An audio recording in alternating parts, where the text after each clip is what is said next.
you. Good stuff. Good stuff. We're live. We've just been we're live now. We are live. We've just been talking about United. Is another red. We found another red, Joe.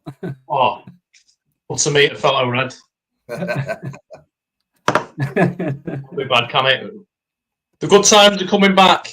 They are. They sure are. That's what I said. That's what I said. We've gone through the bad I don't want miles away there, do I? Yes.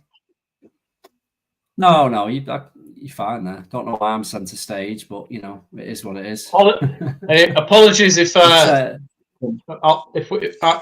throw the occasional swear word in, so I'll just apologise to anyone watching. Yeah, we try and keep it low key, but I'm sure we'll be all right, won't we? Sometimes it comes out, doesn't it? But yeah, I was just mentioning to Jeff saying that obviously Manchester based, so a bit of an introduction from both of us, Jeff. That we've known each other since school, really. So quite a few years, haven't we, Joe? We've been friends, and we've just we've come together like the last few years, through different reasons, and we both went through bad times at a similar stage, and it was just coming through that together. And what the processes and obviously the methods that we've been using since that to help us. And obviously that's why we created this group. Joe created it actually. So, kudos to him for doing all that and the work he's put in.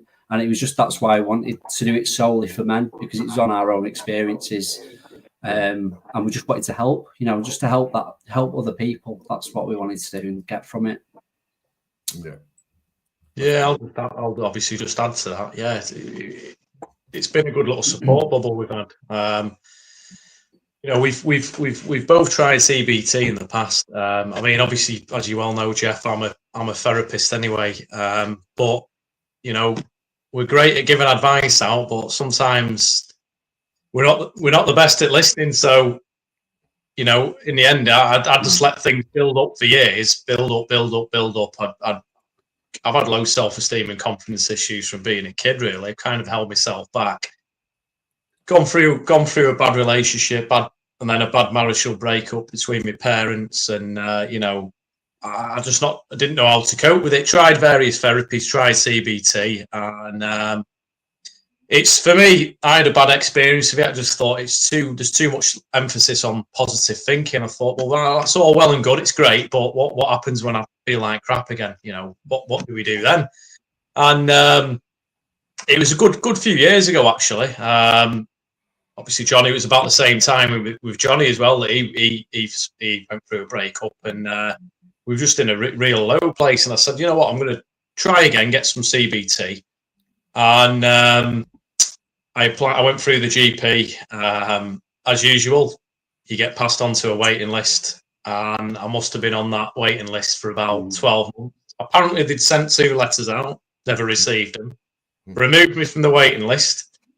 But so I just thought I need to do something about it. I need to speak to someone, and I just did a bit of research. I was originally thinking about going into online coaching, this is a few years ago, as a business, but I needed it for myself, and I just did some research, and I found a really good occupational therapist. And I'll mention her name, Sarah Meow, she's called. She's got her own business, Moodlifter, and I had loads of mentor support from her. And she put me onto acceptance and commitment therapy. So I researched it. She was coaching me as well. Because I'm already a qualified occupational therapist, I didn't have to do any more training to become an ACT therapist. I kind of just had to do the training, but I didn't have to get certified in it because I'm already a qualified occupational therapist, and I just clicked with it, because what I really liked, I found it interesting, but at the same time, what I loved about it is you embrace the negativity, you just embrace anxiety. It's just words on a page, basically, and sort of fell in love with it from there. And this is what I often talk about now, and I've coached. I originally did do mixed groups. I did women and females, and I thought, you know what, us men, we have struggled for years with opening up, and there's, sometimes I'll feel it as a weakness. You know, there's so many factors to it. I thought I'm just going to focus on men, and you know, I created the group a couple of years ago, and it's only just, I'll be honest, Jeff, it's only just really blew up the last few months. You know, yourselves joined, and we've had other people join, and obviously the way I want to take it, like, is I want to be coaching men like us online. You know, giving my wisdom, my expertise over to them, and what I'm gonna teach them, the tools I'm gonna give them, it's something they're gonna have for life. So they're not gonna have to keep rebounding and going back to the GP and getting referrals for therapy, because they'll use it. And you know, I still have bad days. I had a few bad days over Christmas, and I kind of knew. And the thing is, from doing the ACT training, I knew it would pass. I just knew it was going to pass. It was just a bad 1 or 2 days. And you know what I did? I opened up. I talked to Johnny about it, and that's kind of where we're at, Jeff. Really, with everything. Yeah. I speak 100 miles an hour as well, by the way, mate. So I've got a tendency of doing that myself at times when I'm getting passionate about something. Yeah. So that's kind of. If Johnny wants to add anything else before we move on to Jeff. It was. No, so echoing what Joe's mentioned there, it was, you know, he mentioned it to me at the time, the ACT course. So obviously he's an occupational therapist. So I was intrigued in that side of things. So yeah, when the course come around and he was like, "Would you like to do this?" And I thought, you know what, at the time I was like, "Yeah, I do." And you know, we worked on it together and just taking things down and actually applying it. I noticed I started to improve and I started to do different things and try new things. And yeah, applying it on myself, it has really helped me. So I thought, why not to preach what you practice, and it's just great if other people can realize that there is it's not an end. It's you're continually growth. And what else can I say to that? It's just it's helped me. It has helped me. And I was at a low point, as Joe mentioned. Yeah, you are. You're more self-aware, aren't you? You know, you've got insight. I think. Yeah, that's it. Yeah. That's the biggest changing point. I think it is for me, Jeff. I think when you can acknowledge you've got an issue, and it's like a lot of people have. I know you've told me some of your background, Jeff, but people with alcohol issues a bit as well. It's like for a lot of them, they don't realise it's an issue at the time, do they? No. And when you become more self-aware and you actually gain that insight, that's when your journey starts, doesn't it? Yeah, 100% agree with that. Yeah, my journey even though I've suffered from mental health all my life since I can remember. My journey began only in 2017 with the mental health team, and it's been a long process to get to where I'm at today. And I've had to be sectioned, I've had to be taken out of society, looked after. But I understand that they haven't got a lot of funding, and it is really hard for them. It is really difficult. But I was very lucky. I'll get into that later, but I was very lucky when I met my mental health team in Carlisle. I was very lucky. Yeah, you completely come out the other end.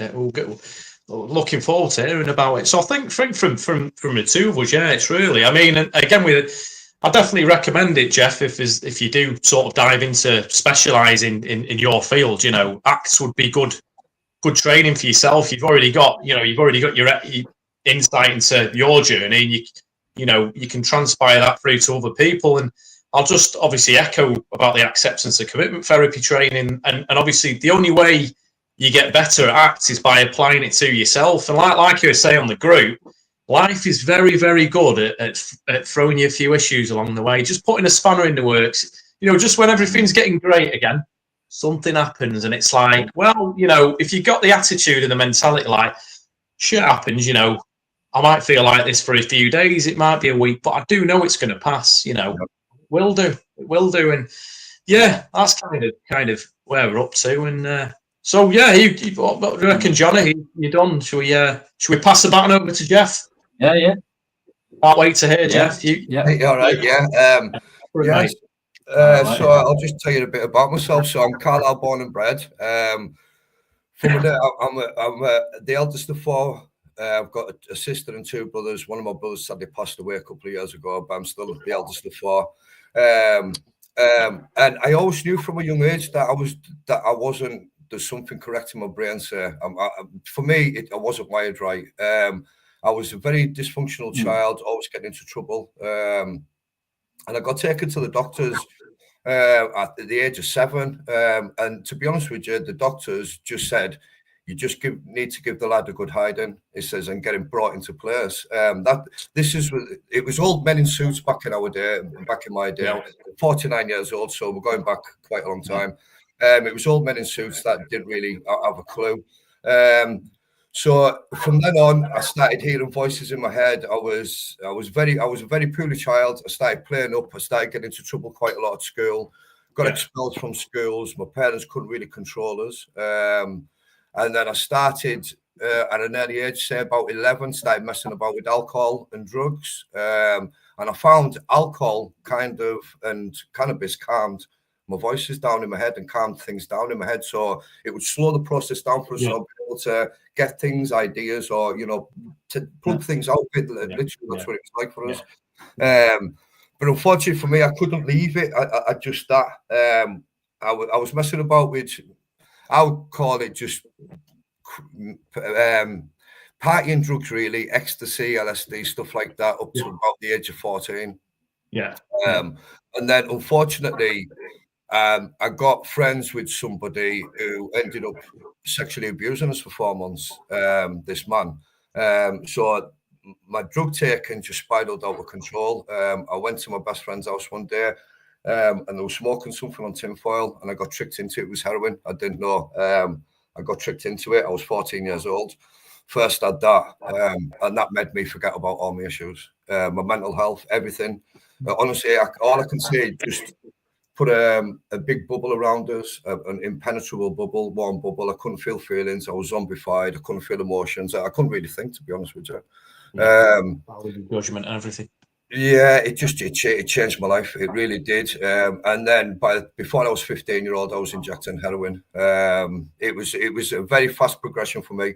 Smoking crack by the time I was 16. And I was trying, to be honest with you, it was only when I got into recovery that I was trying to understood that I was running away from myself. I really was running away from myself. This is why I was self-medicating. But no one understood about the issues that I had in my head. I was really, really poorly. Ended up having getting a partner. I was still using heroin. I had a good job in Carlisle, and that's where I met my children's mum. And I was still using drugs through there. My mental health was all over the spot. I was suicidal, tried to kill myself loads of times. Well, many times, unfortunately. But for the grace of God, I'm still here. I'm still survived. I didn't. Great purpose, Jeff. Yeah. Yeah. But for 20, I don't want to go on all about the drugs and everything, but for 27 years, I was a raging drug addict. I produced 3 children in that time. Destroyed my first relationship. She stayed with us, Michelle, for 15 and a half years. I'm surprised she did. She tried to help us, but she couldn't. Nobody could. On this meantime, I've been back and forward to the doctors explaining. I hear voices, I see things. I've got voices telling us to harm people, harm myself and stuff like that. And I was told it was drug psychosis. No one was listening, and that's a problem. I was banging my head on a brick wall. I was asking for help. I just wasn't saying the right things, I don't think, at the time. So I was asking for help, ended up in jail 3 times, possession with intent to supply and a GBH, possession with intent to supply Class A drugs. And then on my 3rd sentence, in 2010, I got done for possession with intent to supply Class A drugs again. I was holding down a full-time job.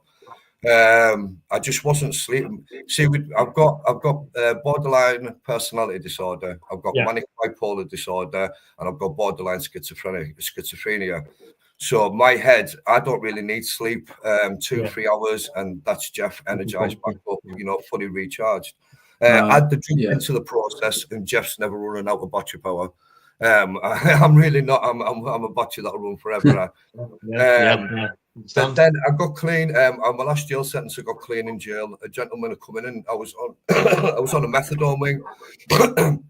I went into jail on 160 ml of methadone. It was a big bottle every day to drink a methadone to keep us right. Not including the street drugs I was using on top of that. But I was doing a rapid reduction in prison. Got off. I was on to 46 ml methadone. A man came in and done a talk about how it changed his life around, how he'd come out of prison. It was my story. He was a drug dealer. He destroyed lives. Everything about him was just screamed me. It screamed Jeff Johnson. So I was attracted to that and listened to it. So I thought, I'm going to get clean. So I got clean in jail. And that's where my journey began for us. I got clean, got out, got married. I got into a relationship, got married, had another daughter. And I thought that was going to fix us because I was listening to this man. Didn't go back to the doctors because I was sick of going to doctors. Yeah. And then I got really poorly in 2017. I was admitted into hospital. I got really poorly. I had blood clots, pneumonia. I was very, very ill. And it was then that they'd found out that I was they thought I had epilepsy and something else. So they gave us 16 tablets a day to try and fix what was going on in my head. This was the hospital's way of fixing things, just throwing loads of tablets at us. And they weren't dealing with the issues that was going on with us. So I got out anyways. I weren't feeling very well. Got on with the mental health team in Portland Square in 2017, June of 2017. Met a gentleman called Ian.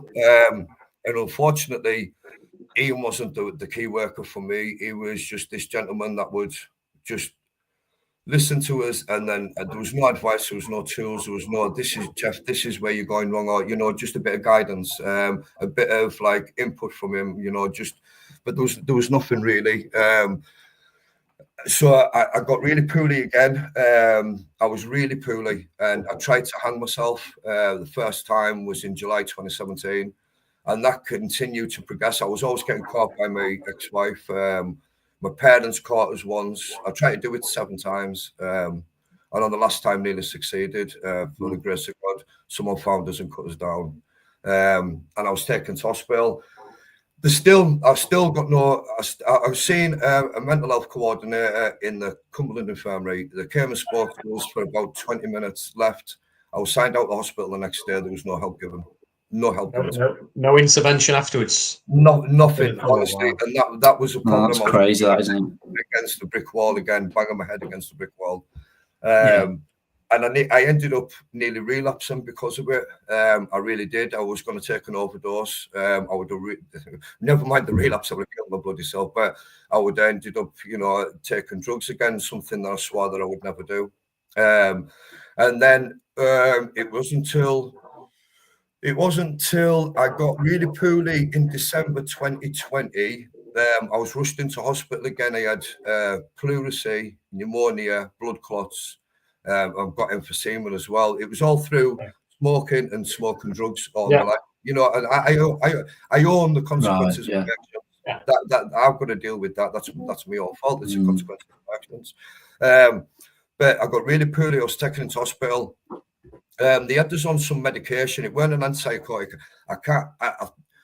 I can't remember what the name of the tablet it was. I'm sorry. It just it's all right, Jeff. Don't worry. Gone blank. But they had us on this tablet, and it really wasn't working. This tablet, it made us bloat up. I went up to 16 stone. I really did. I put on like 3.5 stone because of this. Really? Tablet. Was it a steroid?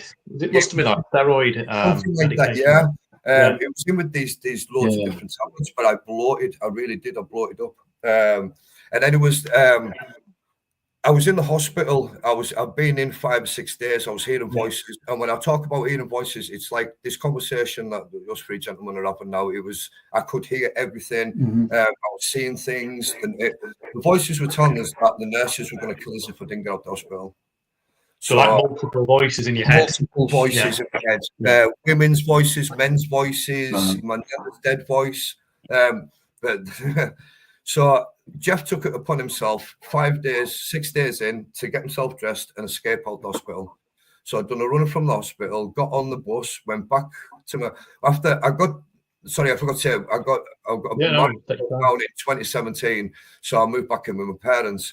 So I went back to my parents' house to get a shower. While I was getting a shower, my dead nana, who's been dead for over 30 odd years, she was in the shower in the bathroom with us. She was talking to us. She was standing in the shower having a conversation. I was talking to her. My mum shouts up the stairs, "Who are you talking to?" And I went, "Oh, it's just Nana." My mum thought I was joking.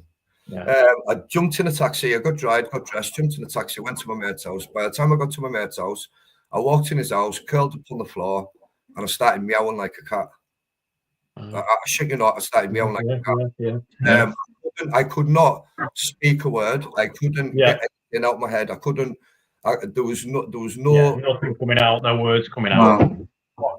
To me, I was screaming inside my head. I was screaming these words, but nothing would come out of my head. I just went like absolute mute. I couldn't say anything. The next thing I remember, I was in the Cumberland Infirmary, and then I was sectioned for 5 days. So I went into hospital in Whitehaven, and I've got to admit, when I went into there, they were absolutely fantastic with us. They really were. Once I was sectioned, but that's a disappointing thing. I'm 49 years old. I was 45 when this happened, and it took being sectioned to get the proper help that I needed. Yeah, if you look at this some years back, you don't know where things could have gone. Things could have been totally different. Yeah. But I was put it down to drug psychosis, which is understandable because I was a drug addict. I was a heroin and crack user. Well, to be honest, I would inject anything that I could put in a pin. I would inject it. It didn't matter. So I got sectioned for 5 days, and to be honest with you, it was the greatest thing. They started just on aripiprazole then. That's a medication that I'm on now. They put us on mirtazapine as well. At the time, I don't know what they had us on. I'll be honest with you, because they just used to give us a little tub with loads of tablets in the bottom, and I was taught to swallow them. If I wanted out, I was doing what I was told. So I knew I was on it. I was already on. I think they said I was on a 28-day-old. I'm not sure. I think it was something like that. I can't remember exactly. Well, after 5 days, I had a conference call between the psychiatrist, the nurse team in Whitehaven Hospital, and a gentleman called Kevin Nobin. He was part of the mental health team at the Carlisle Paulton Square.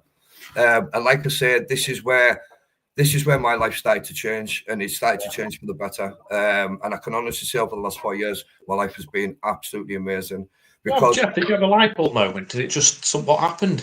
You know, when I got after it, when I was sitting in the office, and this is exactly what happened. When I was talking to the other man on the phone, I didn't know who he was. I couldn't see him. I didn't know who the hell he was. But this man, I connected with him straight away. On the phone, I connected with this gentleman, Kevin, and I just thought there's something about this man. I'm drawn. Some people I'm drawn to, and I found that there's a purpose to that. For me, it's God's purpose. I'm not saying everyone believes in God, but for me, God shuts one door, he opens another. He brings people into your life for a reason. You know, I agree. Yeah. No, I think that, you know, going back to that, I think that you hit the nail on the head. I think, you know, this was the issue with a lot of people that see certain people, but because they're not drawn to them, they're not going to get the best out of them. You have to have that connection, I think, to make a change. And it's like you were drawn to his voice. The fact that you were drawn to his voice, you wanted to make that change. Brilliant. No, that's good.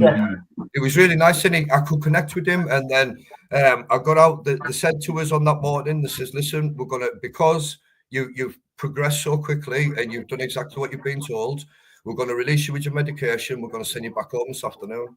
So on my daughter's birthday, on April's birthday, on the 9th of February, I got out and I got back home, and I went straight from. I got home, got showered and changed, and I went straight down to meet Kevin. That was my first appointment the day I got out, and I went into this enormous grand room. It had like 20 seats in it. It was an amazing room, big grandeur and that. And I went in, and as soon as I met him, I just felt comfortable. I felt content. I felt I know this man is going to give me. This man is going to be able to give me something that I need in my life, and he did. He gave me the tools to be able to deal with some of my mental health. I'm not saying he's given us all the tools, but he's gave us the tools, and he gave us a bit of guidance on how to do that. And that's how our relationship started to build. But it took us over 2 years to build a solid. Even though I had that connection with him, the trust. Time. It's a hard thing to trust someone because it is, Jeff. Yeah, it's hard. It's hard for me to trust people, and it's hard for people to trust me. It's very hard, especially where I live. And like I say, I've never moved out the town I've used, and I've caused a lot of trouble in this town. I've been all over the papers many times for the wrong things, not the right, the wrong things. But I don't run away from my problems. I still walk my town, this town with my head held high. Because I know that I had a serious problem. I weren't just a dirty drug addict who decided one day he's going to be a drug addict. There was a lot of stuff that led up to it, which I could talk about some, but there's some stuff that I don't want to, that I want. Whatever you're comfortable with. I don't mind sharing anything, honestly, but there's some things that I just won't. But but Kevin was, Kevin was a miracle man. I thought God brought him into my life for a reason. Like I said, he has done. I love what you said there as well, Jeff. I'm just picking out really good bits as well. You said it took 2 years, and it doesn't. Somebody asked me. Somebody coached. It was about last month. I think they'd asked me. I won't obviously name names of confidentiality, but he'd asked me how long was it? How long do you think it will take? And I said, I like to have a bit of a laugh with my clients. Said, how long is a piece of string? I said, everyone's journey is different. Said, because there's a lot of crap out there that you see on social media, coaches trying to get you in there and say, I can transform you in 12 weeks. And the reality of it is, Jeff, I don't know anybody that can transform in 12 weeks. Like the way I do my stuff, it's rolling. So they can sign up for 4 weeks, and I say, you can have as many months as you want. You can stop when you feel you've had enough, and that's the way it should be, because I think like you said, you've got to build a rapport up with somebody. You've got to have a connection. That's number one. Yep. And then your journey starts. It can take 2 months to sort of build, understand that, for me to understand that person.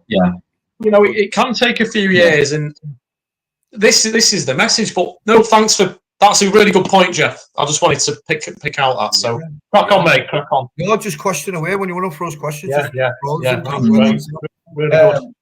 But so I met Kevin, and then, like I say, over a couple of years, he showed us the tools how to be able to deal with my life and stuff. And from then onwards, it was a combination of the medication. I know it is, and I'm not a great advocate for medication because I've self-medicated that much, but I believe that for some things we do need to take medication. Absolutely, I agree. Because I know I've got a chemical imbalance in my brain, and that's got to be sorted out with this medication. Yeah, you need the medication and the therapy alongside it. Work coincide with each other. And it was go hand in hand. I had a great psychiatrist that I worked with in Carlisle, and Kevin was absolutely fantastic. And I worked with him for a couple of years, and like I say, just started like being able to explain how I could coping mechanisms for me. Because for me, my coping mechanisms is if something's bad happening, the idea in my head is to go use.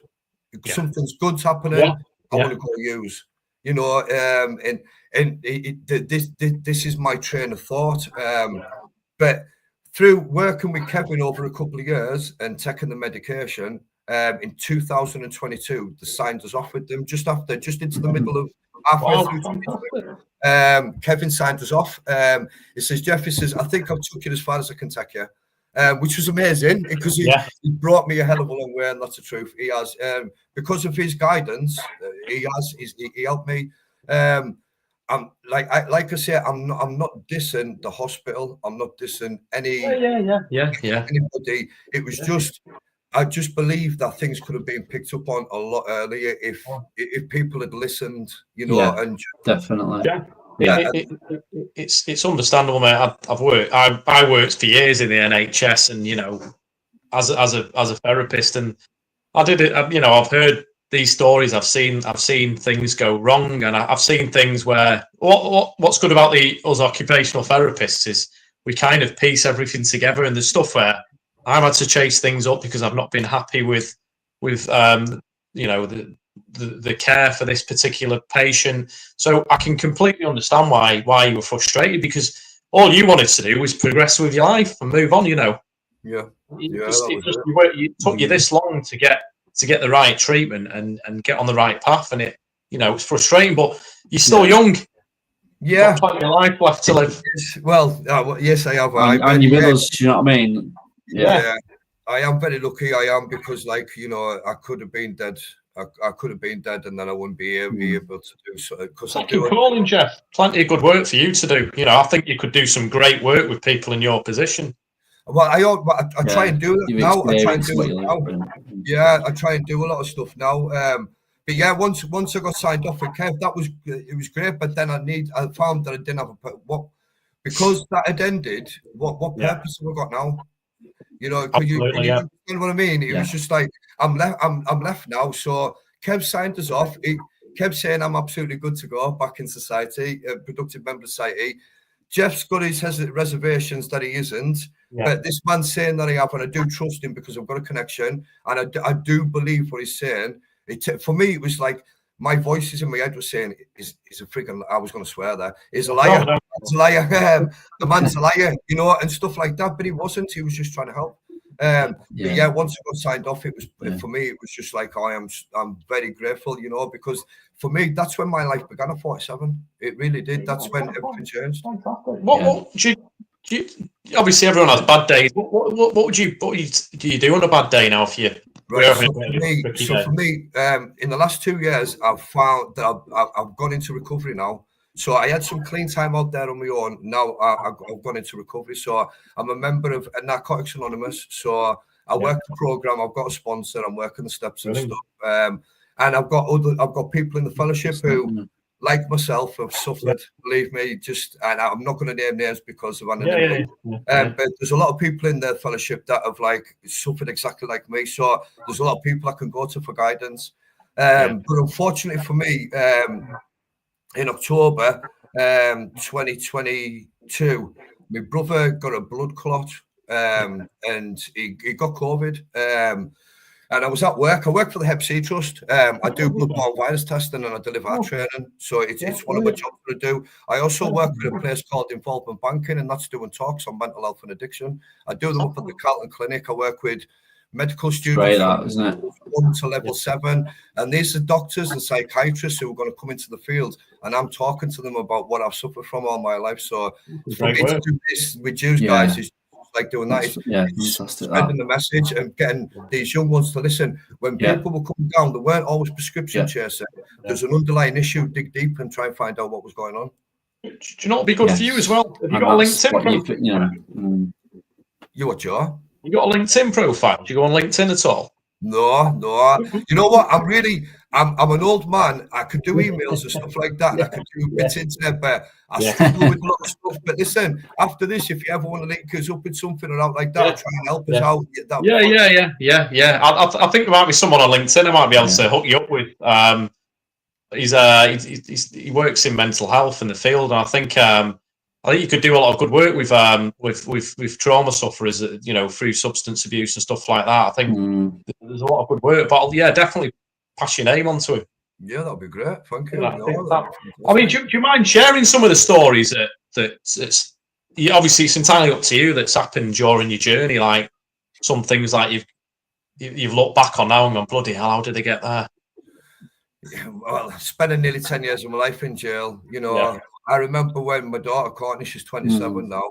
I remember when she was born on the 10th of December. I remember the day she was born, I was still a heavy heroin user. I was selling heroin as well. And when the day she was born, that was the first time I ever promised anyone that I would stop taking drugs. And then the doctor said she has to stay in for 2 days. So as soon as I put it back down in the car, that was just another few days for me to get back out there and use.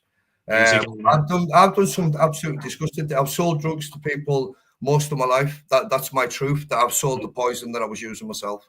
I've burgled houses. I've stole. I've manipulated people. Like I said, I've been hospitalised numerous times for overdoses. The worst part of my life, for me, the worst part of my life was never. Even though this is going to sound absolutely mad to you, the 27 years in addiction wasn't the worst part of my life. The abuse that I suffered off a family friend, that definitely was the worst, because that was, for me, that trauma, sexual abuse that went on for ages because it was a family friend, and I just didn't know any better at 14. You don't. I didn't. And the thing is, though, back in them days, you know, we're talking the 80s and that, man, you know, it was just like, there was stuff going on, but there was that much. I remember, like, I'm not going to name names and that, but I just remember being in different people's houses growing up and listening to the adults and that, and about men, how they would batter the wives and stuff like that, and how things were so different in the 80s and the 90s. I'm not saying it's any better now, because there's a lot of stuff still goes on, but everything was so bad behind closed doors. But men were like, they used to buzz and pat each other on the back. It was just very narcissistic behaviour, you know. Yeah. It's great. But that's what I found out. Oh, The friend was a narcissist, and he just groomed the fuck out of us.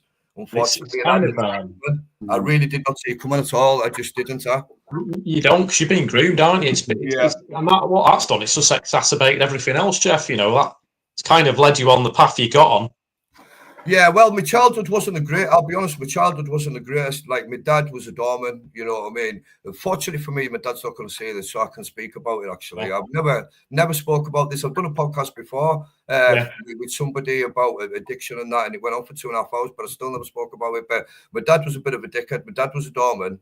He used to work on the doors back in the town, and he was just a very violent man. My dad, if he had fights and stuff at work, a lot of the stuff would, in the early hours, coming in covered in blood and that, and then the violence just always continued till, let's say, I was about 15-year-old and I stood up to him.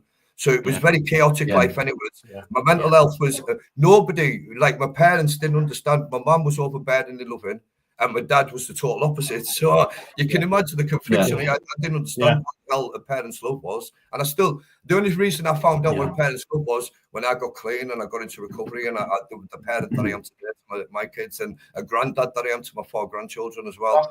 Different, you know what I mean? But I'll be honest with you, my kids would take, my eldest, Courtney and Samantha, they were taking out my care when Courtney was 3 and Samantha was 2. They were taking out my care. Social services came in and took the kids, and I never got to see them again for 8 years. Wow, a long time. It was a long time, and they lived right across the road from us. That was the most hurtful thing. I used to open the blinds every day, and I lived right across the road from my parents. My parents took them in. I wasn't allowed any contact with them, but I used to blame my mum and dad and everybody. I used to blame my partner. I used to blame the kids and everything. You know what I mean? But the person I would blame was Jeff Johnson. I would never blame Jeff for doing none of this. That's a big problem, isn't it? I think I put something on the group the other day about that. Why, you know, a lot of people go, what men go, why me? You know, blame. You know, it's the blame's often put on somebody else, or it comes down to that lack of insight, lack of self-awareness. It's like that. Like I talk about the observing self. It's like you step out your body for a minute and you just sort of observe what's going on. It's like. It's actually me that needs to change. It needs to change. It's not them. You know, you can control your actions, but you can't control the external world, can you? It's you that. Well, but that just made me to be a bit of a dickhead myself. I became a bully. You know, I was bullied at school. My dad didn't make us fight the bullies. I became a bully. I became a dickhead myself. I became one of them people that was a gobshite, and I hated who I was. You know what I mean? I really did. My kids, you know, I always thought having kids would fix me. That would change everything. You brought a bit of turning point. Chance. It destroyed everything. It just caused more chaos. It caused more misery. And it was for my family. But like, that's a great thing. I've been in recovery now for a couple of years. I'm working the steps. I've got a sponsor. I don't have to do none of this stuff. I don't have to use. But like, even when Wayne died, Wayne got COVID. He got COVID on one day. He died it before a few times. He was 42 when he died. He was the youngest. Wayne's the youngest brother, because there's me, Dad, and Wayne, and then my sister Donna. And Wayne he got COVID. He was living at Leeds, and I was at work. I won't name places, but I was just at a local drug facility in Carlisle testing people. And I got a phone call off my sister screaming, "Wayne's dead! Wayne's dead!" And I just couldn't comprehend. You know, when your brain just does not click what is going on. What the hell? Together, you just and then I walked out, and you know what? This is what I mean. Like, I know people, like, they can say what they want, but for me, this is where God stepped in again. So as soon as I walked out the building I was testing in, I was with a member of the staff. I told him, I said, "You're going to have to go home. I've got to sort this family emergency." And he's just looking at us like, he's like looking at you going, "Are you fucking for real? You've just been told your brother's dead, and you're..." But I was running on autopilot or something. I just, the sight was just still there because I was in a place. But anyways, I walked out the door, and one of the lads from the fellowship was outside, Dylan. He's one of my good friends. And he was there for us. And I walked out, and I just says, "My Wayne's dead." And he just put his hands around us, gave us a big cuddle. And then the first thought for me was, I want to use. I want to use. Now, I've been clean a long time. I want to use. But I was very lucky. My partner Tracy, she was in the car. She came and picked us up. I was very lucky. So I travelled down to Leeds, and he had passed away. Unfortunately, when I got down there, he'd passed away. And I still didn't relapse, you know. I didn't. That's brilliant, Jeff. Really good. I didn't relapse. Really good, fair play to you. I wouldn't dishonour Wayne's memory. I wouldn't dishonour his name like that. I like to say, my drug of choice is putting a pin in us. I've got loads of NSP in my cupboard, you know, because I work for the MC Trust. I've got loads of it. If I wanted to use something, I could easy. Yeah. It's there. Yeah. But anyways, I didn't use, but I was at a testing event one day, and this is where I did relapse. But it was with alcohol. Thank God it was alcohol and not my drug of choice. But I was at a testing event, and a young person. I was just at a place. I can't name names. So I was at a place and went in, done a testing event, and this young person came in and identified as a male. So I've got friends who are transgender, and I've got loads of friends who are gay and all. I have got loads of good fucking friends. So one of the staff in the place says, I don't know whether to call him an it or a her, like that. Well, that's it. It balled my piss. So I turned around and I didn't do anything bad. I just turned around and went, who the fuck are you to judge from your ivory tower, Mr. Perfect? I says, look at the state of you. I says, overweight, bald, and knee teeth. And then I picked my bag up, walked out. I shouldn't have done it. I really should have done that. That is not Jeff, because I am professional. In 2 years, I've never spoke to anyone disrespectfully, but this day I lost my temper. This was 7 months and 11 days ago. When I got back in, I went into the fridge at my partner's house and I opened a bottle of Corona and drank it. When I drank the first one, I drank 8. After 8, I thought, I'm going to score here. So instead of doing that, I went to the meeting instead. I connected with other addicts. I admitted that I'd relapsed. Now, when I relapsed, I had over 12 years clean time when I relapsed. No, but the fact that you've not gone a bit of a bender there. You've actually I didn't. It lasted 2 hours.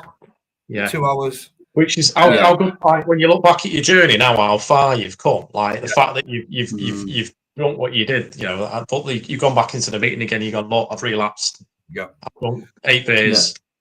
You know, I mean, that's how you build. This is it. You build your habits from there, then, don't you? Because like I say on the group, you know, we're not perfect. There's going to be stuff that we're going to do. You know, we're going to do something.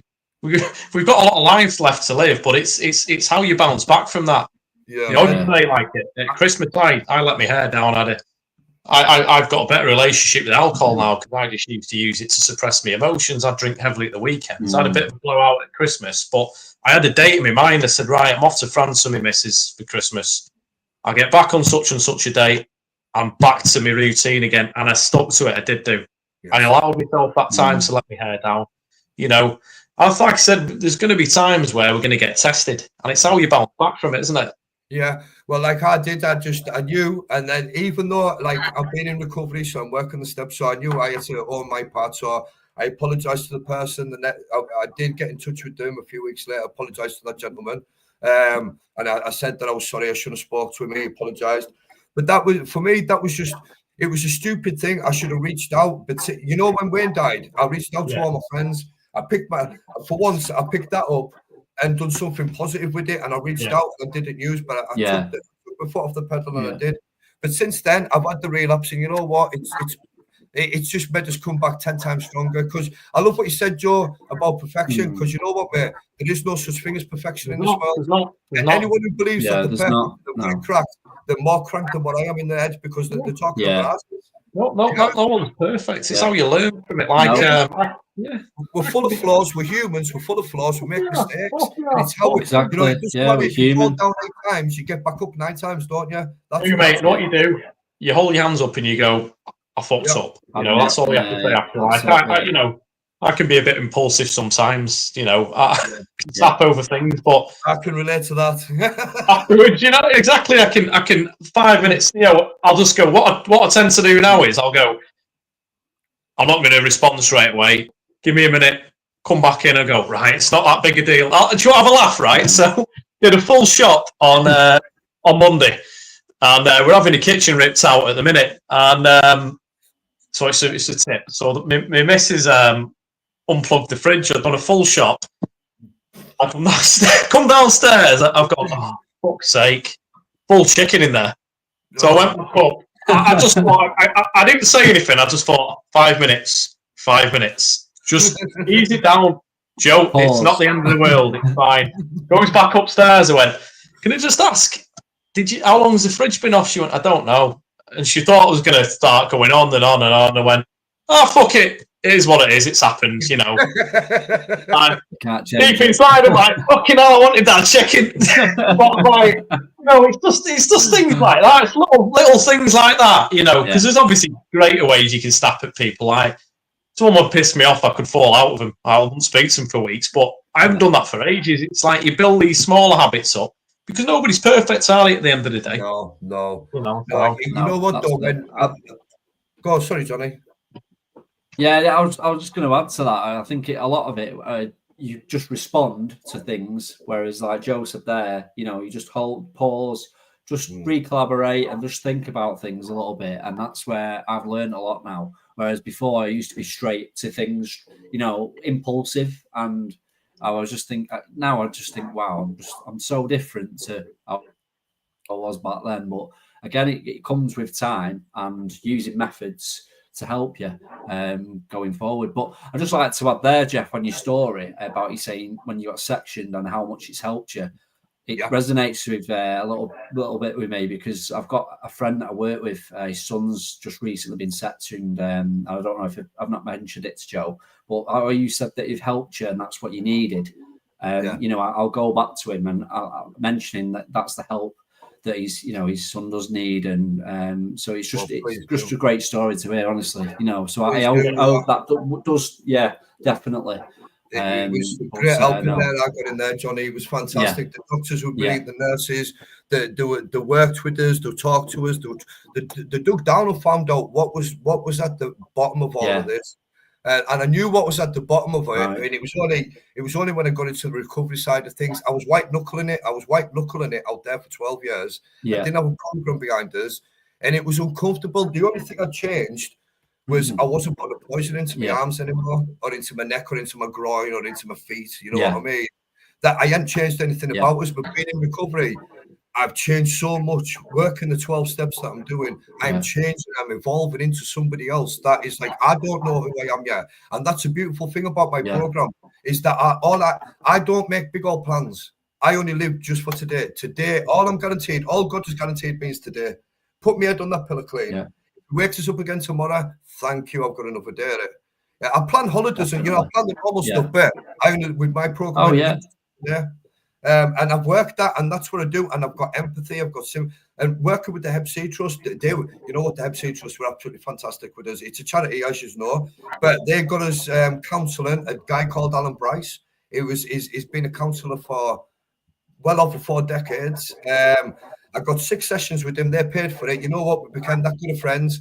When I lost a good friend of mine, Adam, to an overdose. He got us into the rooms of recovery. He was the one who carried the message to me and got me in there.